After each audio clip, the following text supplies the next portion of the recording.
So good evening, everyone, and welcome to this meetup where Boyle is going to give a talk around design thinking like a designer and what designers need to do. I'm Tina Övel, and I will be your host this evening. And we are very happy to see people joining. I can see the numbers are going up still, so that's great to see, even though I guess it's dinner time here in Denmark right now. We're thrilled to have you on board, Dennis, and looking very much forward to your talk. Dennis is a partner and a founding member of IDEO, and he's based in Palo Alto. So I guess it's morning at your place right now, and here it's just like very dark. Right. Dennis leads the health and wellness practice at IDEO, and furthermore, he's a consultant assistant professor for the design division at Stanford University. So the agenda for today is that when I'm done with all the practicality, Dennis will start his talk. You can ask questions in the QA section here in Zoom, and we will go through some of them at the end of the talk today. We are recording everything, and you will also receive a link to the recording during the next week or so. And for those of you who do not know Preely yet, Preely is a self-service platform for unmoderated remote user testing. It consists of 3 areas where you can create your test and distribute it. You can host your own test panel, and you can assess test data and analytics. And we collect most common usability and UX metrics. If you're interested in hearing more about Preely, please let us know and reach out. Then we'll see if we can book a demo together with you. And now I will give the word and screen to you, Dennis. I'm very much looking forward to your talk. So take it away. All right, very good. Let me just pull up my my first slide. Sounds great. Tina, can you see that? Is it all good? Everything's beautiful. Okay. All right. Well, you've probably seen this title in your flyers, but design thinking like a designer, and what designers need to do now. It's an honor to be here. I've never been to Copenhagen, but now or Denmark, and now I have virtually anyway. So glad to be here. I'd like to start with the second slide.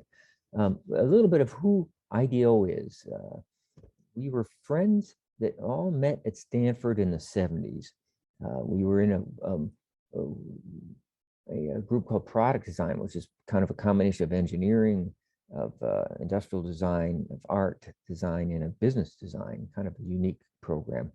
And we moved just a few blocks off campus and started our company, IDEO, in the late 70s. That is us in 1981. That's me 40 years ago, up with the no gray hair and big 70s glasses and a tie in the back there. One of our, David Kelly, who actually started the company, went on a business trip, and nobody had ever gone on a business trip. So we celebrated by going to a bar and showing them that we were not working. It was funny. We had one computer and we had push button phones, but we thought, well, we were advanced. Now we're 650 people. We're in 9 offices around the world. We have a couple in Europe, in London and Munich, and a couple in Asia, in Shanghai and Tokyo, as well as all our US offices. We started as mechanical engineers, as industrial designers, as product designers, and we did computers and high-tech products and medical products. And now, well, we have a huge list of things that we have expertise in. We have people that are at every level, and we work on in practically every different discipline you can, every industry you can name. I like to say that we just don't work on weaponry or tobacco products by choice, and otherwise almost everything else seems to be in the portfolio. I work on the health and medical side for the last 20 years of my career, and a lot of my examples are in that category, but I hope you'll find that interesting. But at the heart of our work is this design thinking process. It's used with multidisciplinary teams. we have the distinction, I think, of actually naming this process. It's really design process, but when you name it design thinking, you actually give people permission to use it that aren't strictly designers. So my talk today is trying to convince you to use some of these approaches and consider yourself as a part designer at least. So it's the bedrock foundation is this process is human-centered in its approach. There are, when you're considering innovation, you've got people factors, business factors, and technical factors, and or what's desirable, what's viable, or what's feasible. But really, this design thinking starts with the people factors. What's desirable? What do people need? And then you apply business factors and the technical factors to this. And innovation is some balancing act of this. So we have many diagrams for this process. Lots and lots of different sorts of points of view, but here's one that I find simple and elegant and kind of basic, where there's 3 phases to the process. The first phase is inspiration, the second phase is ideation, and the third phase is implementation. And there's lots of sub phases, but they're roughly equal to get something to the point where you might have something to ship, or a process, or a strategy, or an experience, or some sort of a service. You can't, a lot of people want to skip the inspiration phase and go right to the ideation phase and implementation phases, but you can end up solving the wrong problem that way. So I'm here to say that don't skip finding inspiration and understanding, observing. And all this starts with gaining empathy, getting out into the field and understanding the user. We call this design research, and everybody at IDEO has at least this as a subtitle in some form, but we call it a search for inspiration. It's human factors, it's anthropology, it's psychology, it's design, all kind of mixed together. Surveys and focus groups are useful later in the process or mid-process, but at the very beginning, really the most important thing to do is to get out there and immerse yourself in the context of what the problem is, and so you can understand it as intimately and viscerally as possible. In this case, people are inside a hospital trying to understand the process and experiences.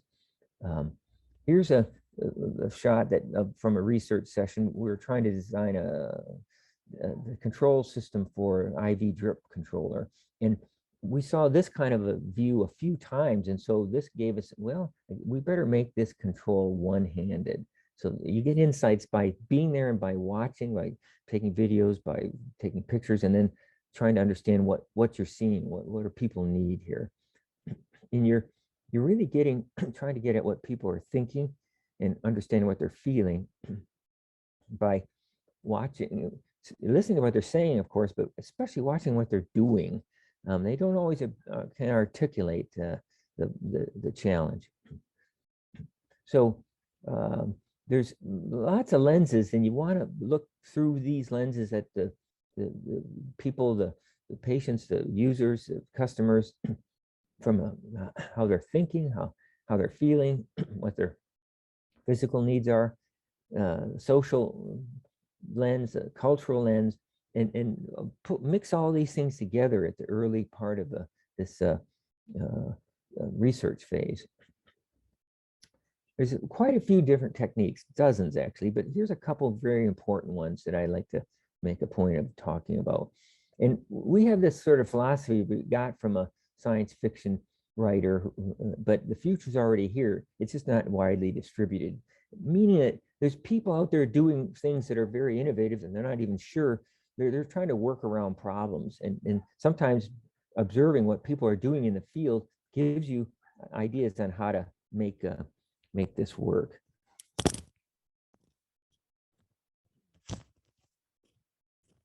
Okay, so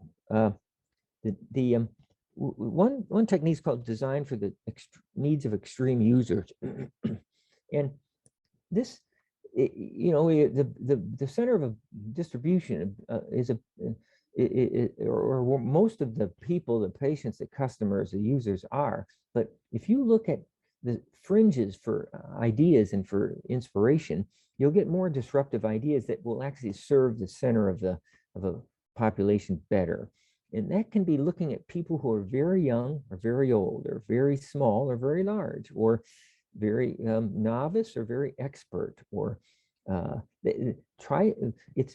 nobody ever gives you enough time to do some of these projects completely. So if you use this approach, you can get more disruptive ideas, more innovative insights than just looking at people in the center of a distribution, is our experience.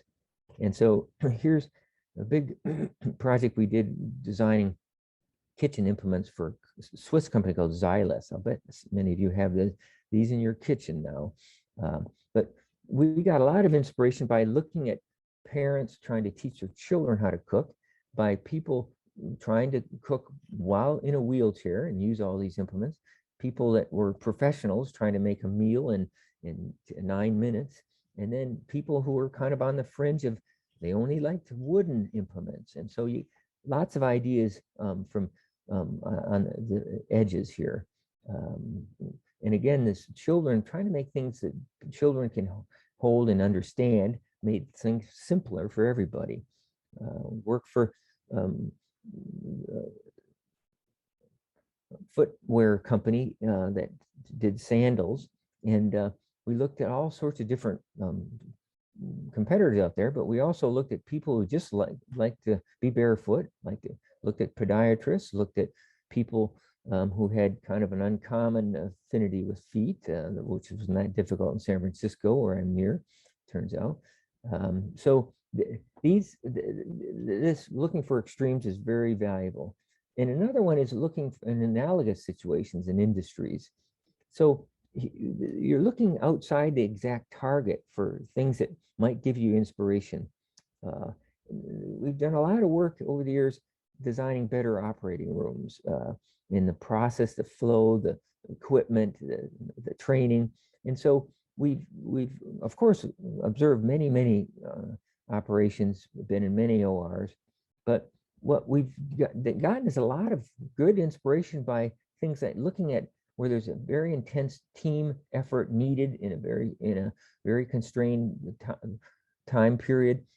There's a lot of equipment and there's a lot of redundancy equipment. So if something fails or is lost or is misplaced, or you can have a backup. And then people are trained to cover for each other with multiple roles. And so we got a lot of inspiration from pit crew. And we also were inspired by packaging companies like UPS and FedEx to understand how they made a lot of decisions with a lot of materials in a short period of time. We also looked at professional kitchens in restaurants to understand how all these people coordinated with each other with materials and got meals out in a very quick, timely manner, and didn't interfere with each other. So another project was in improving dental visits for children. We got some nice inspiration out of looking at how children get haircuts, for instance. So looking for analogies is a very interesting approach to looking for new ideas.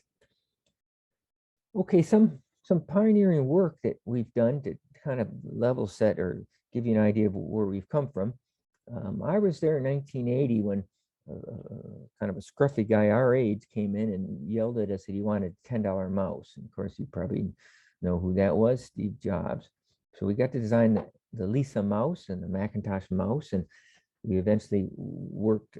He was excused from Apple early days. We designed the Next computer and the Pixar computers, and he came back and we designed the first iMac parts of that. And so long history with Apple. The first laptop computer for Grid, the first handheld computers for Palm and Handspring, and up upper right is the first camera on a handheld device, which we designed and shipped as a separate product, actually. That's my 4-year-old son. That's one of the first pictures taken with this camera. Now he's 27, so it gives you an idea of the timing on that. We did lots of medical products over here. There's the first early insulin pens for Eli Lilly, and auto injectors for Lilly, and an indiflator or balloon angioplasty device for now, which is Abbott, and then the very first automatic defibrillator for HeartStream, and that's the whole idea there was to make defibrillating a person who's had a cardiac event in a public place very, very simple, and this has saved tens of thousands of lives now, and you see it everywhere you go. It speaks to you. It just tells you what to do in a panic situation, so no training required. These kind of projects start with how might we often, or what if, or what's the future of. Here's how might we enable entrepreneurs to improve sanitation in Ghana. There was a big project to design and create a very low cost, easy to assemble toilet that had a tank easily emptied. Well, it worked, but instead of taking the waste to a waste station, most people would just dump this outside their home, and so it wasn't really improving the environment anyway. This was in Ghana, and so the next step was to look at ways to make this situation better, and the team applied business thinking and created a business so that you just leased these toilets, and you had a daily or every other day visit by the clean team to replace the tank and clean the unit for a small subscription fee. And this has turned out to be a very successful business model and made the environment much cleaner and better in lots of parts of Africa now, with tens of thousands of families using this. How might we help patients better manage their blood glucose levels with a connected device? So this will be, there's a fair amount of UX UI in my presentation, so I know that's a lot of your expertise. This was an interesting challenge. Until this point, people would just write down their blood glucose level readings after they take a bit of blood on a strip and write them down in a notebook. But that's, you'd lose it, or you would forget, or you'd write it down wrong. So this is a big advance where through Bluetooth, it's your phone, your smartphone takes care of all the recording and puts this into trends and graphs. And a lot of work was set up so that if you're in range, you get a green reading. If you're below range, which can be very dangerous, you get a red. All your indicators turn red. And if you're above range, which is still not good, but less dangerous than low, you get a yellow light. So there's a lot of effort here, and lots of work to transfer all these trends to your care team and get help indirectly too. How might we improve the experience for breast pumping for mothers? Well, almost any mother who's gone through the old way of doing things has complained about it and said it was a terrible experience. So we worked on a wholly self-contained breast pump that mothers can wear, and it pumps milk into a small bag or a small container, so you can store it or use it immediately. And this has turned out to be a big success, and hundreds of thousands of mothers are using this, and it spawned a bunch of competitors. So good example of design thinking in action. Here's the whole category of work we're doing called digital therapeutics. This is a work for UCSF, building an app to help young adults manage schizophrenia. And so how might we improve the experience of young patients with schizophrenia was kind of the basic ask. And so really, in addition to adhering to a drug regime, a medication regime, there's a lot of assignments that a care team will give to a patient that involve doing tasks, doing doing socialization and sharing what you're doing and when you're doing it with your care team, your parents, your peers, your friends in a kind of a protected social way. And this has turned out to be a very successful piece of software that's helped many patients over the years reduce depression and achieve their daily goals. So, digital therapeutics. How might we empower young women to learn about birth control in Zambia? In many parts of Africa, young women who are 20 years old are something in the order of 50% likely to be pregnant. So there's a big gap in the availability of birth control, and especially the knowledge about what birth control to use and how to use it. So this was a big effort with the Marie Stopes International Foundation. It was IDEO.org, a nonprofit part of IDEO, but a big effort to outreach to young women in schools, but especially places like salons where they would collect and learn about family planning and birth control. How might we make the effort to stay on multiple medications over time? Well, in the US, there's something like 60 million patients that are on 5 medications or more. And that means everybody's toting around these big bags full of prescription medicines in those bottles. And they're attempting to organize themselves by putting them in these little smaller containers that have the date, the day, and the time on them. But invariably, they make mistakes and they run out of medications at one point or another, and they're in trouble. So we work with a startup company called Pillpack. There are a bunch of pharmacists and physicians, and what we help develop for them is an online pharmacy that manages all the back end of making sure you have all the medications, all your prescriptions are up to date, and you physically get a package every week that has a kind of a tape with a bunch of little envelopes, sachets they call them, and each little envelope has all the medications you need for that date, the day, and the time. And so this helps people really stay on their drug, their medication regimes very well. And it was so successful that Amazon bought this company a few years ago. So this is really now Amazon's online pharmacy. How might we improve the patient experience with a big national organization called Planned Parenthood? And over the years, it's lots and lots of services around designing the clinic from a kind of an architectural and flow state through making sure there's places for private consultation and conversations. Lots of work on the interaction design and the design of the intake forms online and the after visit forms online, and then even design of software to help patients track their periods. So there's a lot of work for this worthwhile organization, Planned Parenthood. So you're starting to probably see that a lot of our work has migrated from product design to much more service design, experience design. Walgreens Pharmacy, one of the largest pharmacies in the U.S., what's the experience of a patient in the pharmacy? How do they know? How do they get what they need? And what's the training that helps pharmacists better serve patients and customers? Bedside or birth control support, online support for young people to understand what options they have for birth control.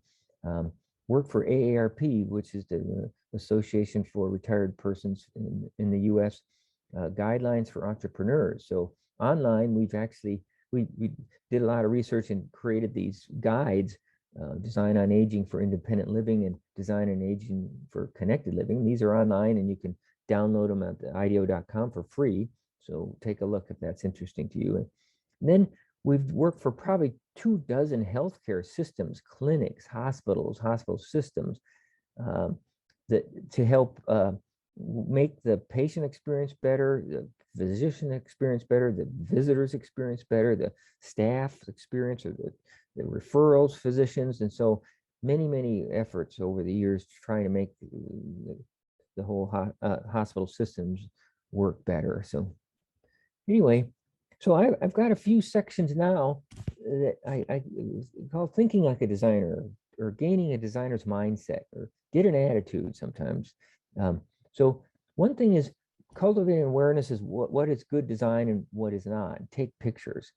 Kind of the what were they thinking test, I call it. Like, maybe you remember ketchup used to not come out of the bottle unless you would bang on it or put a knife in it or something. Now designers discovered gravity and a squeeze bottle, and things are much better. I've seen this, all these no parking signs, sometimes very confusing to understand when you can park and when you can't. So I've seen these signs that look like, well, like your phone's calendar. So much better design for understanding when you can park and when you can't park.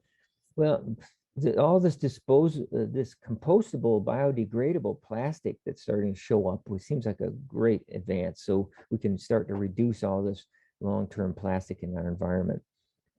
Here's a piece of software, and there's others out there. This was from a company called Waze, Israeli company. A lovely piece of work that helps you understand how to get around a traffic jam. Or if you have no alternative, it helps you just understand how long the traffic jam will be. Here's a very simple little interface concept that's been lovely to see in probably the last 10-15 years.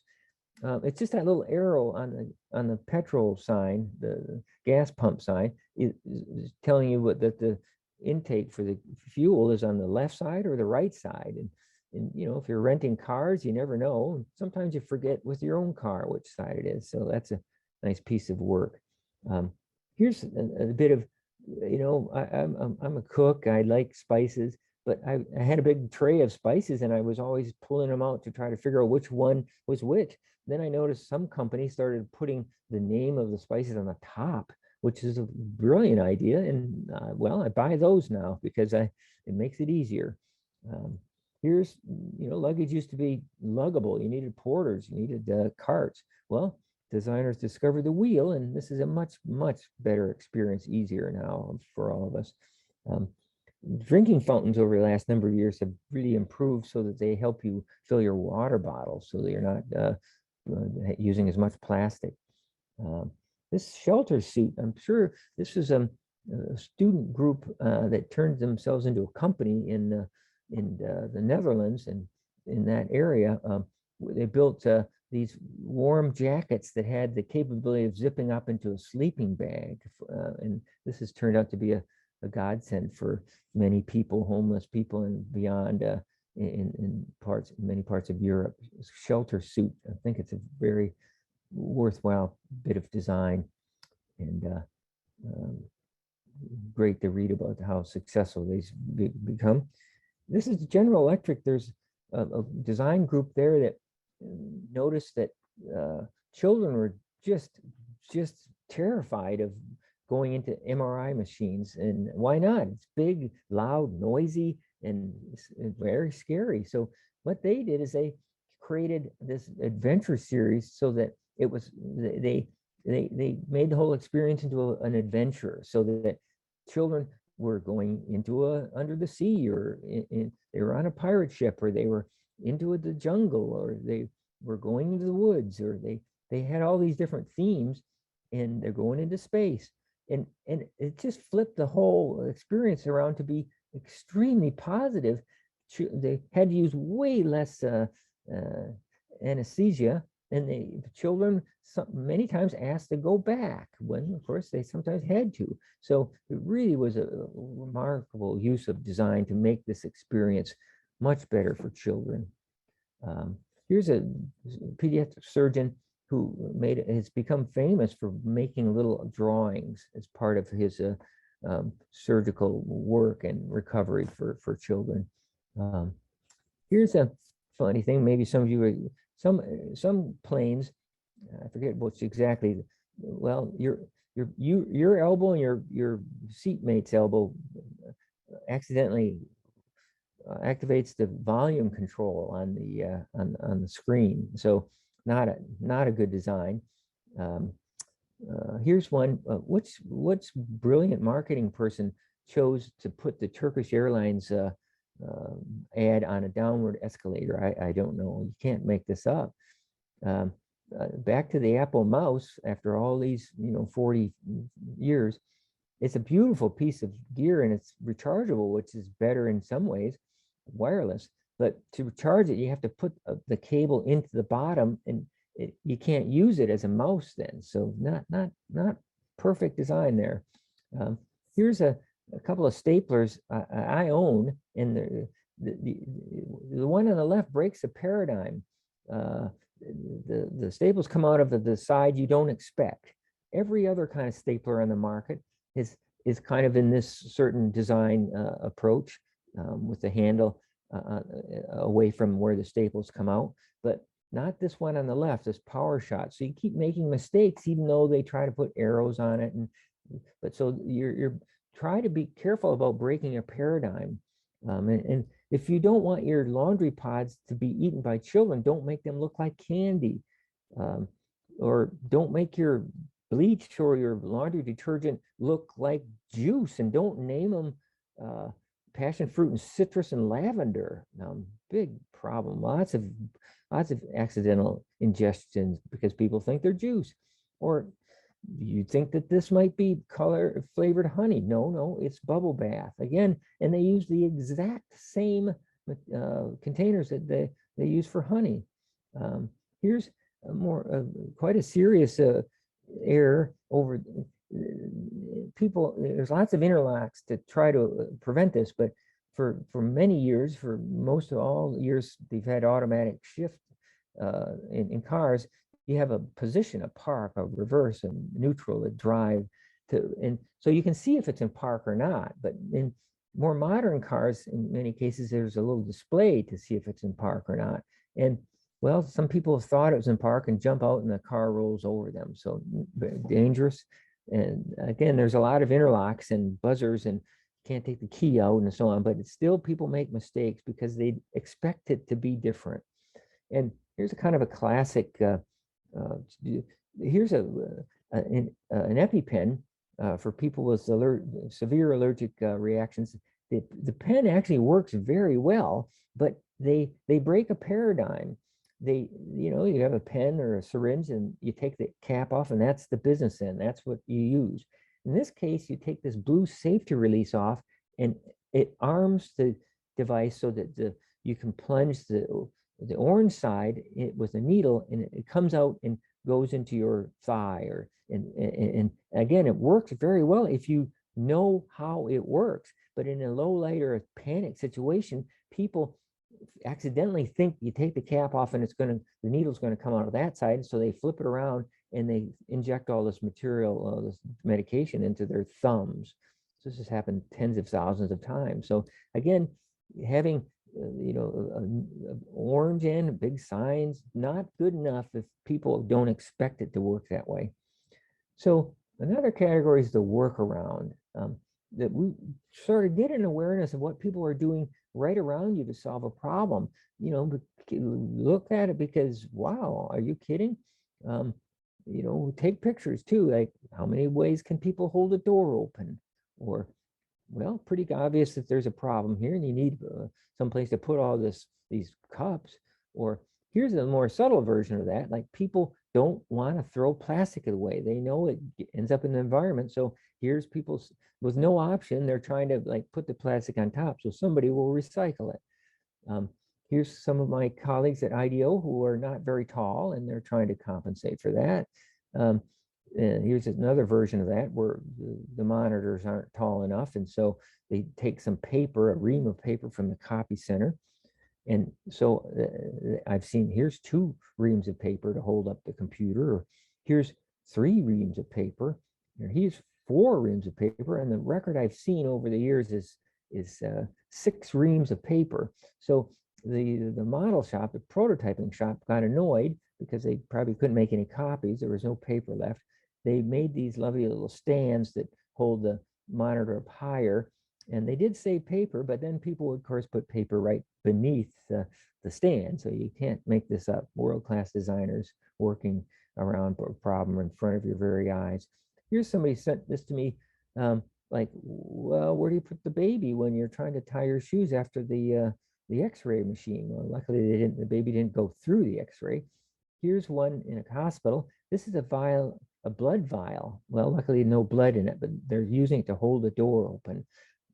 Here's a resident that's taking the night shift. He had 6 patients to take care of and looking on. So they gave him 6 well, cell phones in kind of a big brick. You had to carry around this thing all by hand, and each would connect to a attending physician or the family.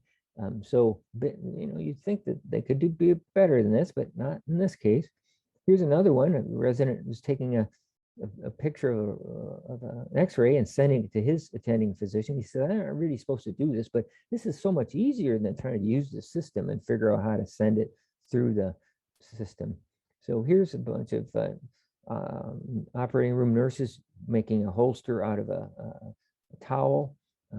Here's another group in an OR using a patient's toes as a cable management system, and we've seen this quite a few times over the years.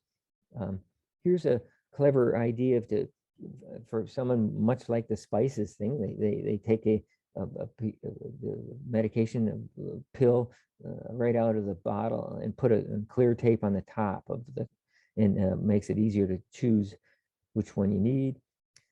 We've done a lot of work in ORs for orthopedic surgeons.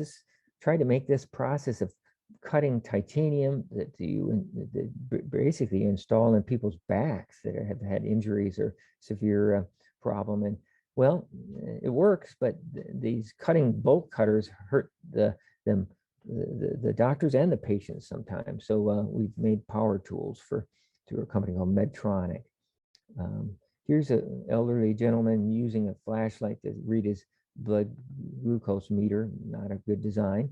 And then this happened in Munich. The design team was trying to figure out how to help seniors open their medication bottles, and everybody had a lot of trouble with that. Many would just give it to their grandchildren to open, which is kind of counterproductive. This case, this 90-year-old woman said, I have no trouble at all. And she took the team into her kitchen and flipped down her meat slicer and turned it on and cut the top off and said, see, easy. And nobody could have ever imagined something like that. So another bit is watch for signs. So if people are putting signs up, little stickers, that means they don't understand what the icon means. One of my colleagues from Palm Computing had a saying, a word is worth 1,000 icons. And I've seen this over the years. So you can see this in lots of different places where people are trying to help you understand what this clever icon means. It looks good, but it's not understandable. Here's, you see lots of cases here, some more elegant and less elegant than others.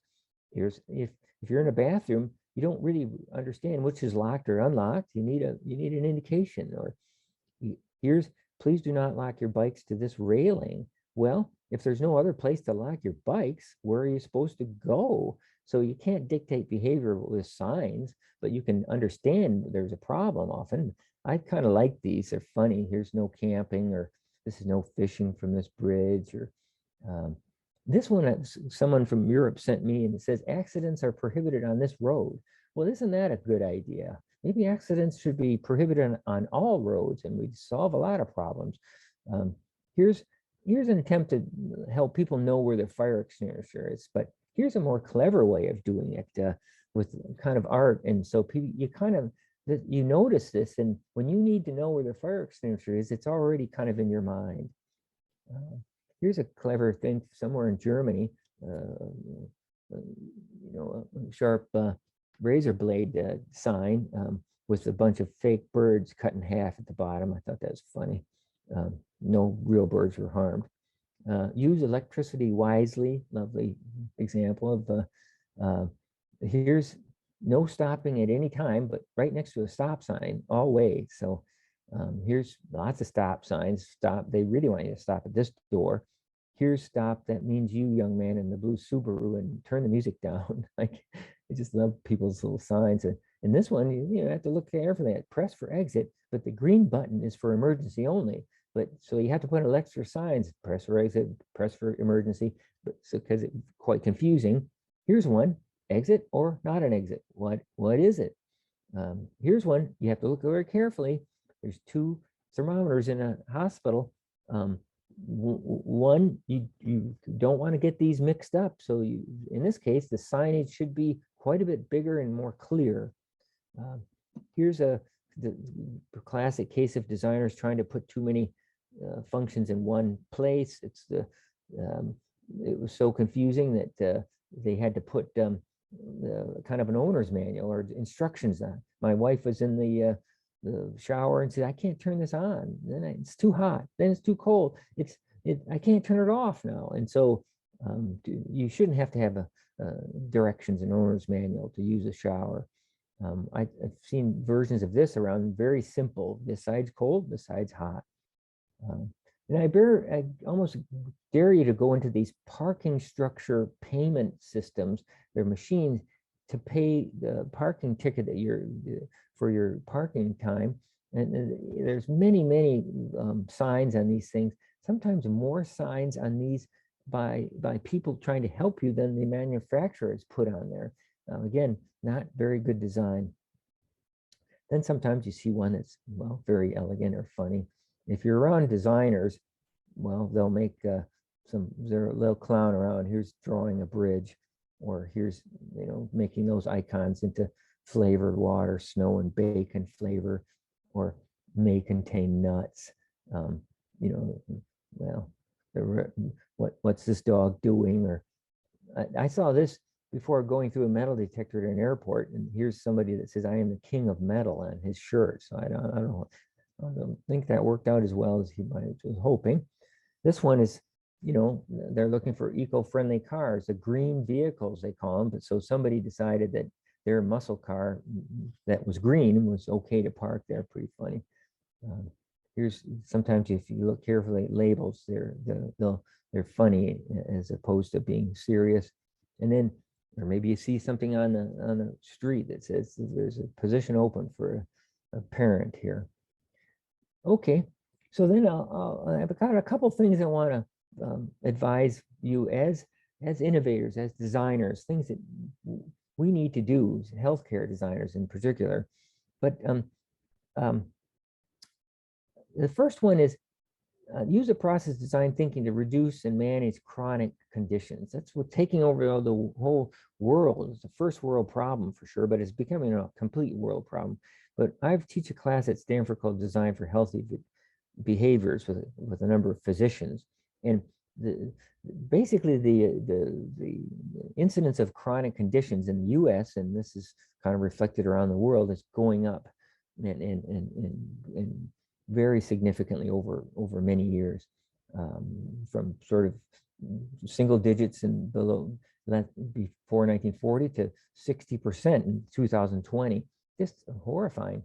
So a lot of it is due to health behaviors, and I'll get back to the physical environment in a minute. But so I've started this class with these physicians to pair up, make this more of a case where your health shouldn't be just degrading from when you're 20 years old. You should have a healthy life for your entire life. So how can you do this? A lot of it's due to healthy behaviors. I work with these physicians that have a clinic, and we get students, graduate students, to work directly with patients for a quarter. And it's more of avoiding and managing chronic conditions is less of a medical problem, more of a design problem in my experience. And so 10 years of this class, 240 students, 120 patient volunteers, lots of camaraderie, but really the real work goes on in teams of 2 students work with 1 patient over a 10-week period, understand who they are, and help them subtly start some healthier behaviors and end some unhealthy behaviors. And it's been quite successful. The physicians who have these as patients have been I'm very pleased with this effort. It's some projects that helped you understand your own health, and then this one long project for 10 weeks. And the results have been very good. I can't really, I could speak all day on this, but I'd be happy to speak offline if you're interested in more of the makeup of this class. But behavior formation, healthy behavior formation is really the strategy, using design thinking process to understand the patient and try things and find things that work. So lots of long-term plans as well. So yeah, happy to speak to people about that if you'd like more offline. But the last thing I want to talk about is what we really need to do. Climate health is now inextricably connected to human health, is my observation in the past just couple of years. It's to keep our own health, we need to improve climate health. And this has been stressed over and over, and especially in the last few years. I mean, we're starting to see these big effects of people's health all over the world because of specific climate problems, flooding and heating, and changes in populations of animals and ticks, and social and environmental factors is increasing every time I look at this over the last 10, 20 years. Now it's 20%, but it's actually going to be higher. So the combination of social and environmental plus individual behavior is a majority of our own personal health. So this is a very good diagram around severe weather, air pollution, changes in vector, increases in allergens, water quality, water and food supply, environmental degradation, and how that affects people's human health. So again, I'm extolling you as innovators and designers to take this seriously and look at human health at the same time as you do it at climate health. So, a few things to take away. Be a design researcher, search for inspiration directly from people as a foundation for innovation. Look at extremes and analogous situations as you try to understand a problem. Recognize good and bad design, recognize and notice workarounds, and watch for signs. And then use design thinking to help avoid and reduce and manage chronic conditions, and work to improve climate health to improve human health. So anyway, the best way to predict the future is to invent it, is my philosophy, and think and act like a designer. So thanks, Tina and Preely. It's an honor to be able to speak to you all. So thank you so much, Dennis. I think this was very interesting, and I think I'm so puzzled by the EpiPen. I think that was the one that actually made the greatest impression on me, because I definitely believe that they needed to go through some certifications and so on with the FDA. And we know from that perspective that you of course need to make, if possible, in order to migrate these type of things, you want to make some design changes. So I'm so surprised that it's actually out on the market with this, in my mind, flaw. So I'm just very taken away by that one. So I can see we have some questions. We have Stefan, and he is asking, how do you decide where to start in terms of inspiration? Or is the best approach just to start and get out there and observe? Well, I think that's he's answered his own question. You don't exactly know where to start, but you start with observing people who either could be customers or are certain customers or patients now, and you just get better ideas that way, and it starts to inform your search. So a research phase in a project is often, a month long. In the first week or so, you start to see a few patterns, and you start to understand who else you might want to look at or interview or observe. And so I think starting the process helps you complete the process is what I'm saying. Yeah, I think that makes sense. So Sheldon is asking, Could you take us through the process you used for any one of these products you mentioned? It's a little difficult to see how you used how might we technique actually help the design of the end product? Well, maybe a good example might be that defibrillator, the AED. That was a startup company in San Jose, California that we worked for, and they felt that there was an opportunity to help people who had a cardiac event in a public place, on an airline, or and so the technology is underlying is the same as big, kind of expensive, complicated defibrillators that are in hospitals and in ambulances and in fire trucks. But you have to make it so that you don't have to have any training. You just have to have some sort of awareness of that it's possible. And so there's a lot of prototyping, a lot of experiments with, having people quickly read something, but it just didn't work. There's that big kind of a realization, a big aha, that if you could actually make the device speak and tell you what to do, it would kind of cut through all the fear and anxiety and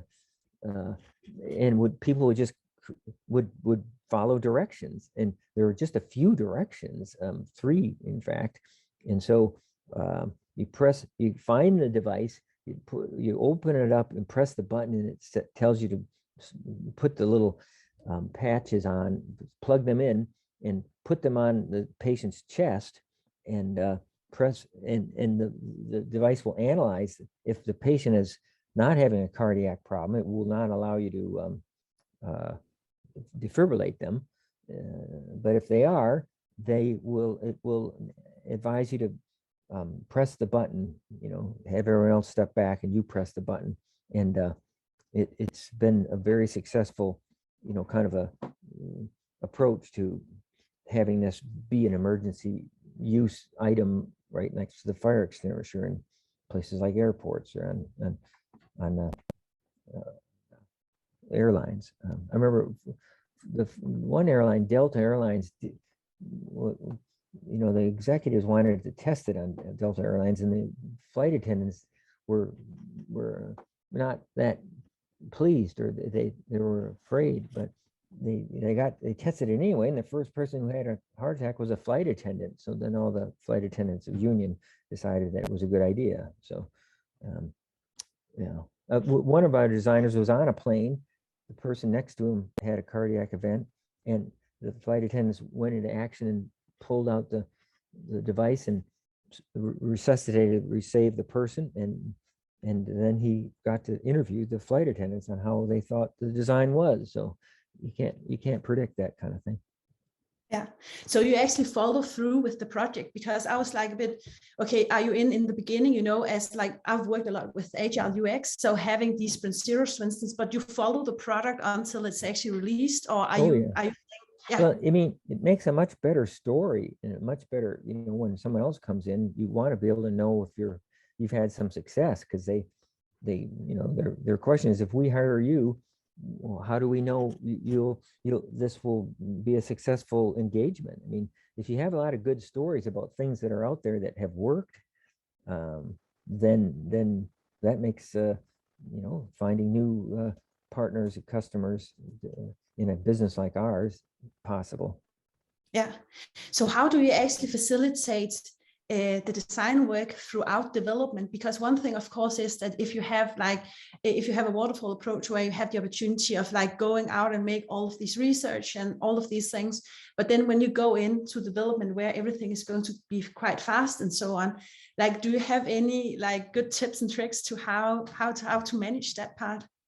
Well, I mean, often companies want we advise them that it's a good idea to have the designers coming in for reviews and stewardship, we call it, so that somewhere down the process the design isn't changed so dramatically that it doesn't work the same way, or mistakes are made, or so that often our clients will retain us to kind of keep checking the process and checking the progress of the of a design or a service, to make sure that the original insights, the original inspiration is still effective, still works. So that you just can't, as you say, the waterfall thing, you just can't like lose sight of what the initial invention and insights were. So you have to have some kind of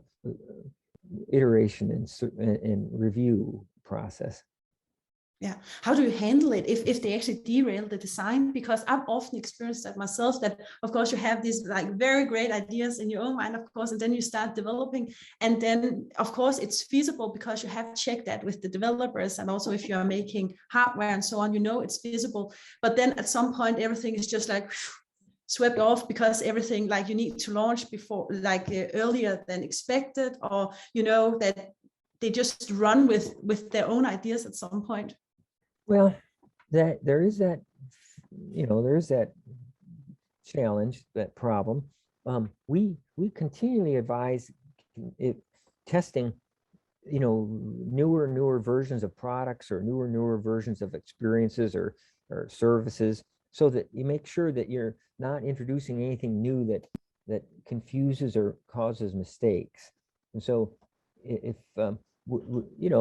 you can't force companies to do these things, but if they've paid a lot of money to have these things designed, they want them to work in the long run. So advising them and seeing that there's a lot of testing at every stage of the way to make sure that you haven't introduced another step or some sort of interaction design flaw that makes people create mistakes. So testing is critical, especially in medical related products, but everything really. I mean, you want to make sure that by the time this innovation is exposed to the public and they use it, that you've worked out almost all mistakes, errors or mistakes or opportunity to cause problems.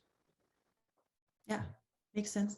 I think we have time for one last question. So Martha is asking, when you say use the process of design thinking, which process are you referring to exactly? Design sprints and design sprints, a question mark, and what are the steps in the process you are referring to?